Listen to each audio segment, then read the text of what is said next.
कई बार मन में ये एक आम सवाल होता है कि क्या डायबिटीज़ के पेशेंट्स अपनी बॉडी बना सकते हैं।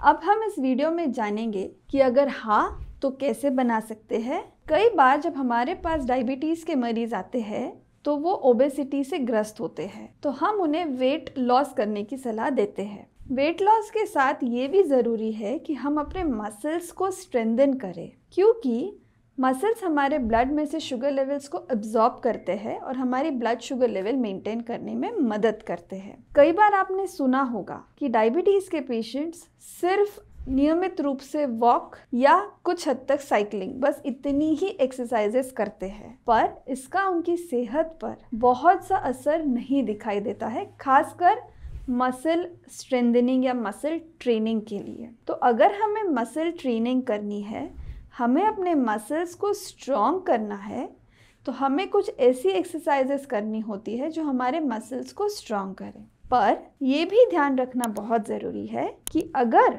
हमारे शरीर को इन सब एक्सरसाइज की आदतें नहीं है तो पहले हमें अपने डॉक्टर से कंसल्ट करना है और ऐसे वर्कआउट्स हम शुरू कर सकते हैं या नहीं कर सकते हैं, उनकी सलाह माननी है। तो जैसे सिंपल एक्सरसाइजेस होती है जो हम वेट ट्रेनिंग के लिए एडवाइस करते हैं, जैसे हम पुशअप पुलअप्स कर सकते हैं, स्क्वाट्स कर सकते हैं, डिप्स मार सकते हैं, बेंच प्रेस कर सकते हैं, शोल्डर प्रेस कर सकते हैं, थेराबैंड यूज़ कर सकते हैं। ये सारी हम मसल ट्रेनिंग या रेजिस्टेंस ट्रेनिंग एक्सरसाइजेस कहते हैं, जिससे हमें अपने मसल्स को स्ट्रेंथन करने में मदद मिलती है। अगर हमारे शरीर को बिल्कुल भी एक्सरसाइज की आदत नहीं है तो शुरुआती तौर पर इन एक्सरसाइज को करने से हमें मसल पेन्स शुरू हो सकते हैं। तो हमें ध्यान रखना है कि अगर हम बिल्कुल भी किसी तरह की एक्सरसाइज नहीं कर रहे हैं तो हम एटलीस्ट शुरू करने से पहले एक 30 to 40 मिनट्स के वॉक से शुरू करें।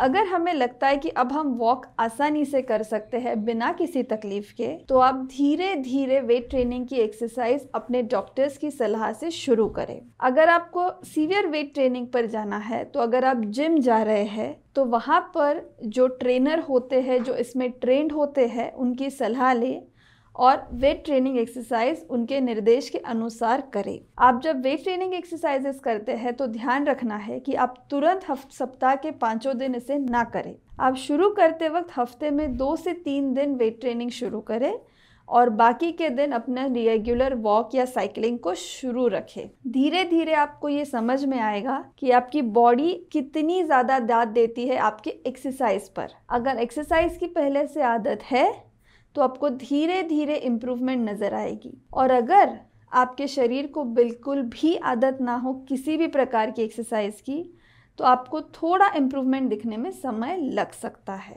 आप छोटी छोटी चीज़ों से शुरुआत करें। जैसे अगर आप नियमित रूप से वॉक कर रहे हो तो आप अगर 30 मिनट्स का वॉक करते हो तो 30 मिनट्स में से आप 20 मिनट्स वॉक कर ले और 10 मिनट सीढ़ियाँ चढ़ उतर कर सकते हो। सीढ़ियाँ चढ़ उतर करने में भी आपको एंटी ग्रेविटी एक्सरसाइज जो हम कहते हैं, उसमें भी बहुत हद तक मदद मिलती है, क्योंकि आपके मसल्स आपके शुगर्स को ब्लड में से खींच लेते हैं। सो ये भी एक बहुत इफ़ेक्टिव एक्सरसाइज है। पर हाँ, अगर आपके घुटनों में दर्द है या आपको जोड़ों में बहुत ज़्यादा पेन हो तो आप आपकी डॉक्टर के सलाह के बाद ही सीढ़ियाँ चढ़ उतर सकते हैं या नहीं, ये डिसाइड करिए। साथ ही जैसे हमने कहा, बेंच प्रेस, थेराबैंड जैसी एक्सरसाइजेस आप डॉक्टर की सलाह से शुरू करें। कुछ बातें जो आपको ध्यान रखनी है एक्सरसाइजेस या बॉडी बनाने के लिए, आप अपनी शुगर लेवल्स वर्कआउट के पहले और वर्कआउट के बाद ज़रूर चेक करें। कभी भी वर्कआउट करने के लिए भूखे पेट आप बाहर न जाएं। तो जैसे आप वॉक करने जा रहे हैं तो ध्यान रखें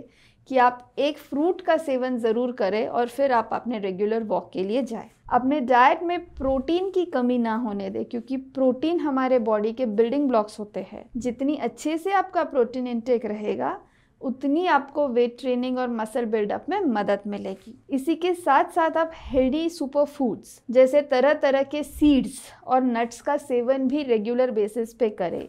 सीड्स यानी आप सनफ्लावर सीड्स, पम्पकिन सीड्स, मिलन सीड्स, फ्लैक्स सीड्स, इसका सेवन नियमित रूप से करते रहिए, क्योंकि इसमें ओमेगा 3 फैटी एसिड्स होते हैं जो हमारे बॉडी के लिए अच्छे होते हैं। ये रेगुलर आप अगर करेंगे और आपकी डाइट को मेंटेन करेंगे तो आपको ये हेल्थ बेनिफिट्स जो एक्सरसाइज से आपको मिलते हैं ये बहुत जल्दी दिखने लगेंगे। खाने के तुरंत बाद आपको कभी भी एक्सरसाइज नहीं करनी है।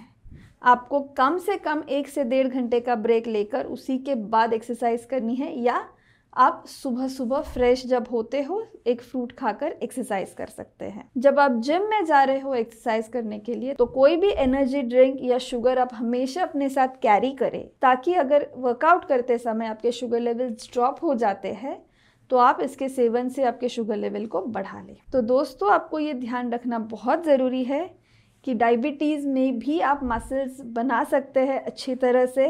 बस आपको एक दिया हुआ वर्कआउट प्लान अच्छी तरह से फॉलो करना है, अपनी डाइट मेंटेन रखनी है, बहुत ज़्यादा fatty foods, carbohydrate rich food नहीं खाना है, प्रोटीन इंटेक बढ़ाया रखना है, और सबसे ज़रूरी बात, अपने शुगर लेवल्स को नियमित रूप से चेक करना है और अपनी डॉक्टर्स की सलाह से आप कौन सा वर्कआउट पहले करें और कौन सा बाद, ये ज़रूर फॉलो करें।